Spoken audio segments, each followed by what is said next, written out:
Disclaimer, এই video থেকে বাচ্চারা দূরে থাকুন। May I coming in the room sir? কে আসুন দেখি।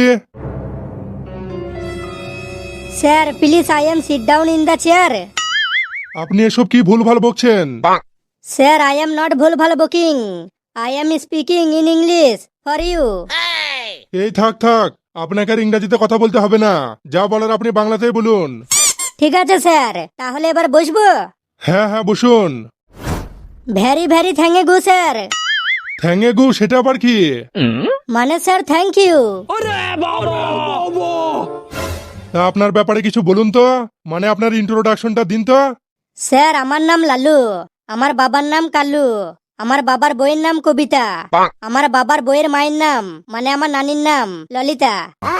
এই থাম থাম, এসব হচ্ছেটা কি? কেন স্যার আমার ব্যাপারে ইন্ট্রোডাকশন দিচ্ছি? এই বাদর, তোর ব্যাপারে ইন্ট্রোডাকশন দিতে দিতে বাবা মা নানি এরা কোথা থেকে চলে এলো? কি বলছেন স্যার? যারা আমাকে জন্ম দিয়ে এই পৃথিবীতে নিয়ে এলো, লালন পালন করে বড় করলো, তাদেরকে সাথে না নিলে ইন্ট্রোডাকশনটা হবে কি করে?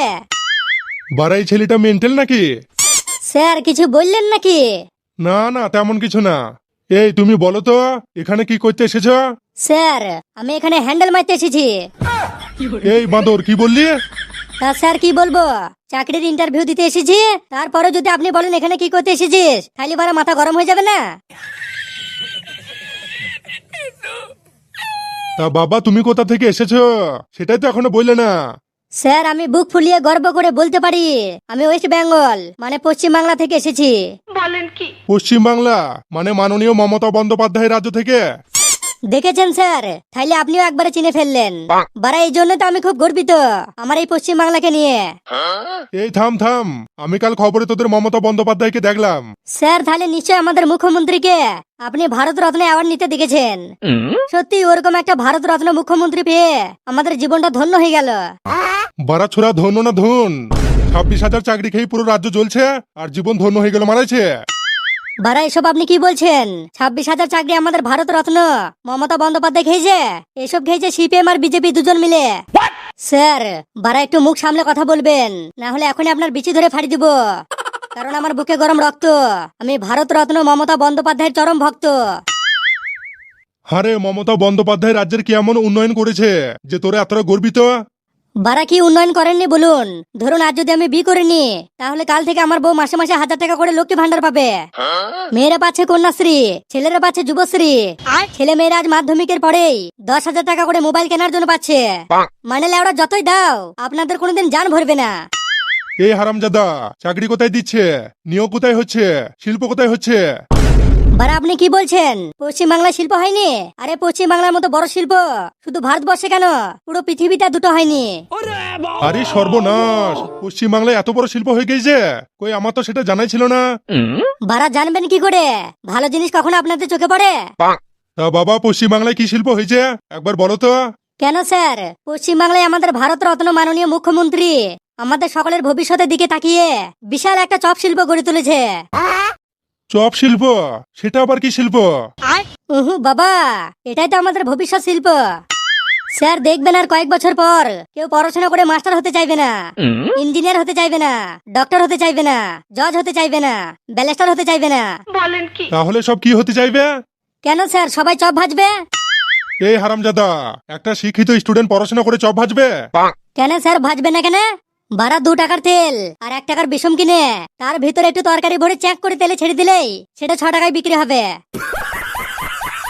তাই এই হারামজাদা, তুই চপ না ভেজে এখানে কেন চাকরির ইন্টারভিউ দিতে এসেছিস? বারা আপনার মাথায় ঘিলু বলে কিছু আছে কি নাই? লেওরা সবাই যদি চপ ভাজে তাহলে সে চপটা কিনবে কে? কোনো একজনকে তো সেই চপটা কিনে খেতে হবে।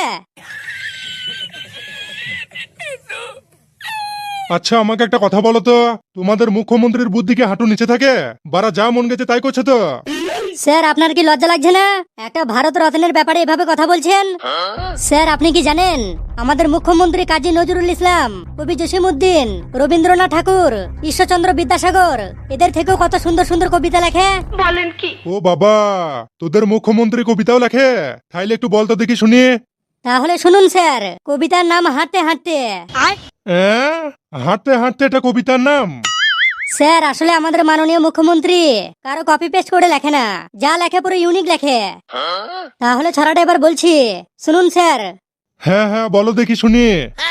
বিশ্বকবি মমতা বন্দ্যোপাধ্যায় লেখা হাঁটতে হাঁটতে।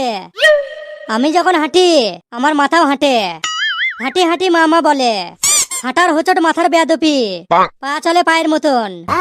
এই থাম থাম, আর শোনাতে হবে না, অনেক হয়েছে অনেক হয়েছে। জানেন স্যার, এই কবিতাটা লেখার জন্য আমাদের মাননীয় মুখ্যমন্ত্রী পদ্ম বিভূষণ অ্যাওয়ার্ড পেয়েছে। তাহলে রে বাবা, অ্যাওয়ার্ড গুলো দেয় কে? কে আবার দিবে? এই অ্যাওয়ার্ড গুলো আমাদের মমতা বন্দ্যোপাধ্যায় নিজেই কিনে আবার নিজেই নিয়ে নেয়। ও, এতক্ষণে পুরো ব্যাপারটা বুঝলাম। এই ভারত রত্ন পদ্ম বিভূষণ জয়ী মানুষটা আমাদের রাজ্যের জন্য, দেশের উন্নয়নের জন্য এত কিছু করেছে তা ধারণার বাইরে। বলেন কি? কিন্তু তবুও আপনাদের মতো কিছু মানুষ আছে যারা এখনো সেই 26,000 চাকরির পিছনে পড়ে আছে।